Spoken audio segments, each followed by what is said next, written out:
पर्व न्यूज। आरंभ एका नव्या पर्वाचा। मार्केट यार्ड परिसरात फटाके फोडण्यावरून एका तरुणावर कोयत्याने वार करून जीवे मारण्याचा प्रयत्न करणाऱ्या फहीम खान व त्याच्या अन्य 2 साथीदारांवर पोलीस आयुक्तांनी मोक्का कायद्याअंतर्गत कारवाई केली आहे। या प्रकरणी कुमार राम कांबळे वय 20 राहणार आंबेडकर नगर याने मार्केट यार्ड पोलीस ठाण्यात फिर्याद दिली आहे। त्यानुसार फहीम फिरोज खान वय 21, शाहरुख सलीम खान वय 21 सर्व राहणार आंबेडकर नगर यांच्यावर गुन्हा दाखल करून अटक केली असून आरोपी सध्या येरवडा कारागृहात आहेत, तर त्यांच्या अल्पवयीन साथीदाराला ताब्यात घेण्यात आले आहे।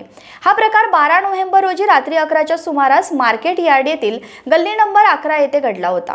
मार्केट यार्ड पोलीस ठाण्यात दाखल असलेल्या गुन्ह्यात मोक्का अंतर्गत कारवाई करण्याचा प्रस्ताव पूर्व प्रादेशिक विभागाचे अप्पर पोलीस आयुक्त रंजन कुमार शर्मा यांच्याकडे सादर करण्यात आला होता। या अर्जाची छाननी करून अप्पर पोलीस आयुक्तांनी मोक्का गुन्ह्याचा अंतर्भाव करण्यास मान्यता दिली। या प्रकरणाचा पुढील तपास वाणवडी विभागाचे सहाय्यक पोलीस आयुक्त शाहूराजे साळवे करत आहेत। ही कामगिरी परिमंडळ 5चे पोलीस उपायुक्त आर राजा, सहाय्यक पोलीस आयुक्त शाहूराजे साळवे यांच्या मार्गदर्शनाखाली वरिष्ठ पोलीस निरीक्षक सुरेश सिंग गौड, पोलीस निरीक्षक स्वप्नाली शिंदे, सहाय्यक पोलीस निरीक्षक कैलास डाबेराव, पोलीस उपनिरीक्षक चेतन भोसले, सर्वेलन्स पथकातील पोलीस अंमलदार अमरनाथ लोणकर चव्हाण यांच्या पथकाने केली। पोलीस आयुक्त रितेश कुमार यांनी आतापर्यंत 98 संघटित गुन्हेगारी टोळ्यांवर मोक्का कायद्यान्वये कारवाई केली आहे।